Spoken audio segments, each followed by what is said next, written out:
Hello everyone. आज हम करेंगे ह्यूमन रिसोर्स अकाउंटिंग।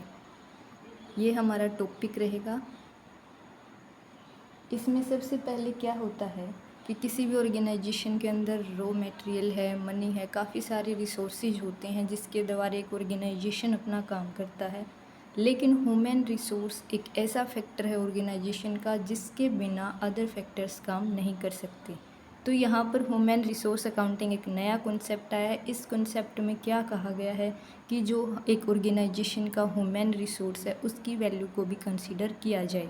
तो जो ह्यूमन रिसोर्स अकाउंटिंग है उसके अंदर हम क्या करते हैं, सबसे पहले देख लीजिए जो टोटल कॉस्ट होती है ह्यूमन रिसोर्स की एक ऑर्गेनाइजेशन के अंदर, उसको सबसे पहले मेजर किया जाएगा कि ह्यूमन रिसोर्स को अपॉइंट करने में टोटल कॉस्ट है वो एक ऑर्गेनाइजेशंस को कितनी आती है।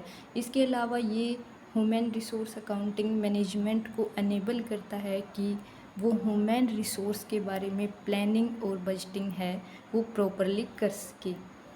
तीसरा हमारा आता है प्रॉपर यूटिलाइजेशंस जो है ह्यूमन रिसोर्स जो हमारा है उसका किया जाए एक ऑर्गेनाइजेशन के अंदर। इसके अलावा यहाँ पर जितने भी बेनिफिट एम्प्लॉय को होते हैं उसके अपॉइंटमेंट से लेकर उसकी रिटायरमेंट तक।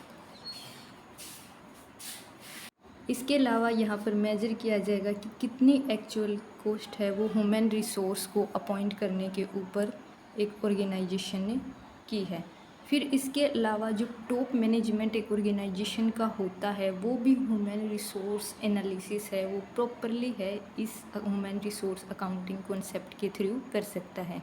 तो यहाँ पर ह्यूमन रिसोर्स अकाउंटिंग के जो टू मेनली मेथड्स दिए गए हैं जिसके द्वारा ह्यूमन रिसोर्स अकाउंटिंग की वैल्यू को कंसीडर किया जाता है एक ऑर्गेनाइजेशन के अंदर। सबसे पहले हमारा आता है कॉस्ट अप्रोच मेथड, दूसरा हमारा है वैल्यू अप्रोच मेथड। सबसे पहले हम यहाँ पर कर लेते हैं cost approach method. Cost approach method में सबसे पहला हमारा मेथड आता है acquisition cost method. Acquisition cost method जैसा कि नाम से ही पता चल रहा है कि जितने भी कॉस्ट ह्यूमन रिसोर्स या एम्प्लॉय को अपॉइंट करने में, उसकी ट्रेनिंग के ऊपर, वेलफेयर के ऊपर हमने एक ऑर्गेनाइजेशन में की है उसको ओवरऑल कंसीडर किया जाएगा। उसकी अपॉइंटमेंट से लेकर रिटायरमेंट तक जितनी भी कॉस्ट ह्यूमन रिसोर्स अकाउंट के ऊपर की गई हैं उन कॉस्ट को प्रॉफिट एंड लॉस अकाउंट से अमोर्टाइज किया जाएगा। कई बार ये कहा जाता है कि ह्यूमन रिसोर्स अकाउंटिंग या ह्यूमन रिसोर्स फैक्टर होता है हमारा, उसको हम क्या करते हैं, उसको अमोर्टाइज किया जाता है उसकी कॉस्ट को। तो एक्विजिशन कॉस्ट मेथड यही कहता है कि एम्प्लॉय की अपॉइंटमेंट से लेकर रिटायरमेंट तक की जितनी भी कॉस्ट आती हैं उनको यहाँ पर कंसीडर किया जाएगा। इसमें ट्रेनिंग की कॉस्ट है, वेलफेयर है या अनदर कॉस्ट जो हैं वो की जाती हैं ओवरऑल यहाँ पर कंसीडर की जाएंगी और उनको प्रॉफिट एंड लॉस अकाउंट से अमोर्टाइज किया जाएगा। दूसरा हमारा मेथड आता है replacement cost method.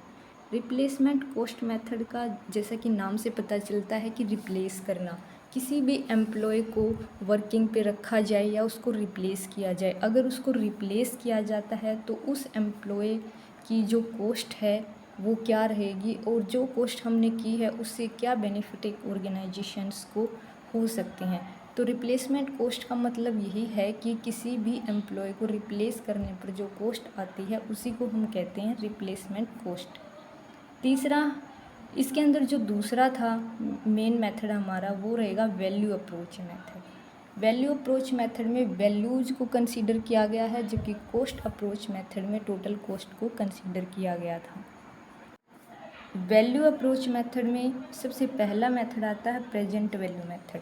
Present value method क्या कहता है कि एक एम्प्लॉय से जितने भी फ्यूचर्स में बेनिफिट हो सकते हैं वो सारे बेनिफिट्स की प्रेजेंट वैल्यू को कैलकुलेट किया जाएगा।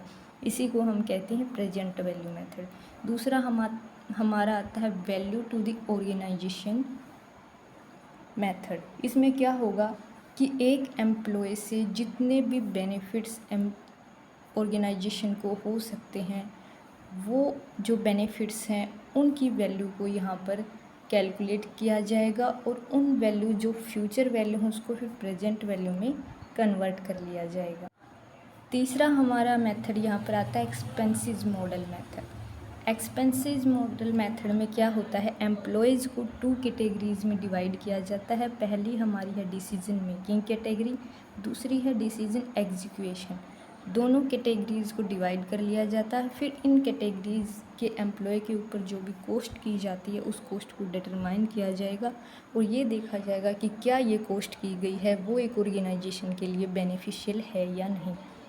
आज की जो वीडियो थी इसमें हमने यही किया है कि ह्यूमन रिसोर्स अकाउंटिंग क्या है, ऑर्गेनाइजेशन में क्यों उसको कंसीडर किया जाता है, इसके अलावा इसकी जो वैल्यू है उसको कंसीडर करने के कौन कौन से मेथड हैं, इसके अलावा इसके कुछ इंपॉर्टेंट मॉडल हैं वो हम नेक्स्ट वीडियो में करेंगे। वीडियो अच्छी लगी हो लाइक करें, सब्सक्राइब करें। Thank you.